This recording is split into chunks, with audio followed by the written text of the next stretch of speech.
सोचिए, अगर आप एक सुबह सोकर उठें और आपको पता चले कि आपकी दुनिया हमेशा के लिए खत्म हो चुकी है। घर के बाहर कोई ट्रैफिक नहीं है, कोई शोर नहीं है, बस एक अजीब सी खामोशी है जो किसी आने वाले तूफान का संकेत दे रही है। और फिर अचानक उस खामोशी को चीरती हुई एक ऐसी खौफनाक चीख सुनाई देती है जो आपके रोंगटे खड़े कर देगी। आप खिड़की से बाहर देखते हैं और पाते हैं कि लोग पागलों की तरह एक दूसरे पर झपट रहे हैं, उन्हें काट रहे हैं और सड़कों पर खून की नदियां बह रही हैं। यह कोई फिल्म नहीं है, यह हकीकत बन चुकी है। आज हम बात करेंगे साल 2020 की उस फिल्म के बारे में जिसने लॉकडाउन के दौरान हम सबको घर में बैठकर ये सोचने पर मजबूर कर दिया था कि अगर कल सब कुछ ऐसा हो गया तो हम जिंदा कैसे बचेंगे। फिल्म का नाम है अलाइव। कहानी शुरू होती है ओ जून वू नाम के एक लड़के से जो बिल्कुल हम और आप जैसा है। वह एक गेमर है, अपनी दुनिया में मस्त रहने वाला, जिसे बाहर की दुनिया से ज्यादा मतलब नहीं है। उसके माता पिता और बहन काम से बाहर गए हैं और वह घर पर अकेला है।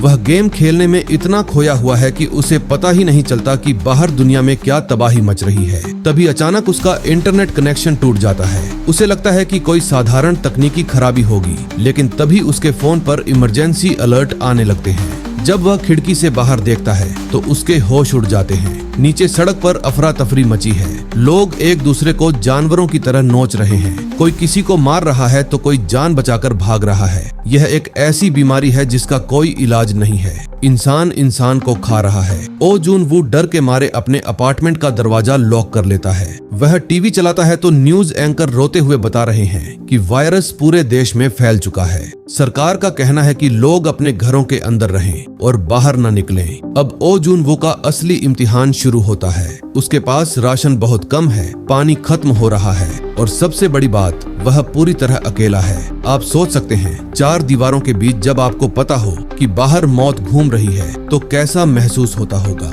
वह अपने घर की बालकनी से बाहर देखता है। हर तरफ बस लाशें और उन खूंखार संक्रमित लोगों की भीड़ है। दिन बीतते जाते हैं। ओ जून वू धीरे धीरे अपना मानसिक संतुलन खोने लगता है। वह एक डायरी लिखता है और अपना वीडियो लॉग बनाता है ताकि शायद कोई बाद में उसे देख सके। वह ड्रोन उड़ाकर बाहर का जायजा लेने की कोशिश करता है, लेकिन वह ड्रोन भी कुछ ही देर में नीचे गिर जाता है। उसके पास मौजूद खाना और पानी खत्म हो रहा है। वह भूख से तड़प रहा है। कई बार उसके मन में ख्याल आता है कि क्या हार मान लेना ही बेहतर नहीं है। वह मौत के इतना करीब आ चुका है कि वह सुसाइड करने का फैसला कर लेता है। वह अपने गले में फंदा डालता ही है कि तभी अचानक सामने वाली बिल्डिंग से उसके चेहरे पर एक लेजर लाइट पड़ती है।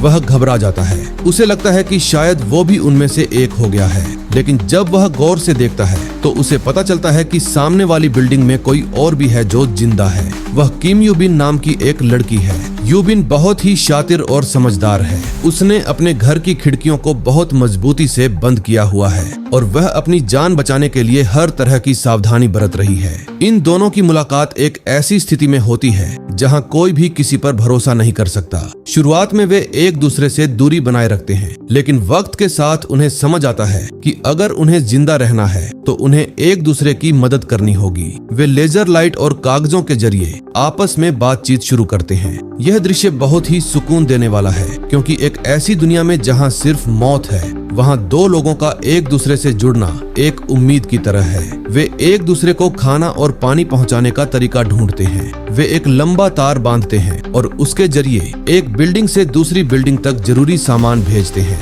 लेकिन मुसीबतें कभी खत्म नहीं होती। एक रात ओ जून वू के अपार्टमेंट में कोई घुसने की कोशिश करता है। वह एक ऐसा इंसान है जो अभी पूरी तरह संक्रमित नहीं हुआ है, लेकिन उसे काट लिया गया है। ओ जून वू उसे बचाने की कोशिश करता है, लेकिन वह इंसान पागल हो चुका है और उस पर हमला करता है। यहाँ हमें देखने को मिलता है कि ओ जून वू का डर कैसे गुस्से में बदल जाता है। उसे खुद को बचाने के लिए उस इंसान को मारना पड़ता है। ये सीन हमें बताता है कि इंसान अपनी जान बचाने के लिए किस हद तक जा सकता है। अब कहानी का सबसे रोमांचक हिस्सा आता है। खाना और पानी खत्म होने की कगार पर है। ओ जून वू और यूबिन को घर से बाहर निकलना ही होगा। वे तय करते हैं कि वे एक दूसरे से मिलने की कोशिश करेंगे और मिलकर उस बिल्डिंग से बाहर निकलेंगे। वे अपने पास मौजूद हथियारों को तैयार करते हैं। उनके पास कुछ घरेलू औजार हैं, जैसे कि कुल्हाड़ी और रस्सी। वे बाहर निकलते हैं। बाहर का मंजर डरावना है। हर तरफ वे संक्रमित लोग दौड़ रहे हैं। वे एक दूसरे को देख सकते हैं, उनकी आवाज सुन सकते हैं। वे बहुत सावधानी से सीढ़ियों से ऊपर की ओर भागते हैं क्योंकि उन्हें लगता है कि ऊपर की मंजिलों पर शायद कोई सुरक्षित जगह मिल जाए। वे एक फ्लोर पर फंस जाते हैं। वहाँ बहुत सारे संक्रमित लोग हैं। यहाँ से उनका भागना नामुमकिन सा लगता है। वे एक दूसरे का हाथ थामे हुए लड़ते हैं। वे हर उस चीज का इस्तेमाल करते हैं जो उनके हाथ में आती है। यहाँ हमें उनकी बहादुरी देखने को मिलती है।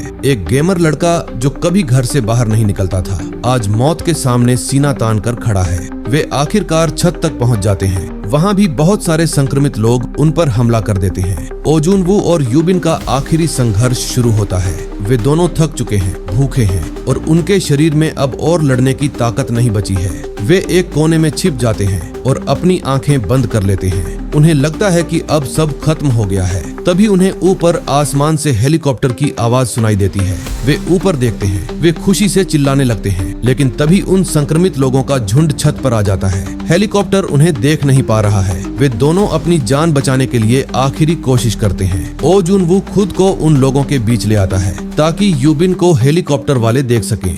वह जानता है कि शायद वह जिंदा न बचे, लेकिन वह यूबिन को बचाना चाहता है। यह एक बहुत ही भावुक पल है। वे दोनों एक दूसरे को बचाते हैं और हेलीकॉप्टर की टीम उन्हें रेस्क्यू कर लेती है। जब वे हवा में ऊपर जाते हैं तो नीचे देखते हैं कि पूरा शहर जल रहा है। वे दोनों बच गए, लेकिन उन्होंने जो खोया है और जो देखा है वह उन्हें जिंदगी भर याद रहेगा। तो दोस्तों, इसी के साथ हमारी कहानी यह खत्म होती है। आपको ये वीडियो कैसा लगा कमेंट करके जरूर अपनी राय दीजिए और इस वीडियो को लाइक और चैनल को सब्सक्राइब जरूर करें ऐसे ही अपकमिंग बेहतरीन मूवी एक्सप्लेनेशन वीडियोस के लिए।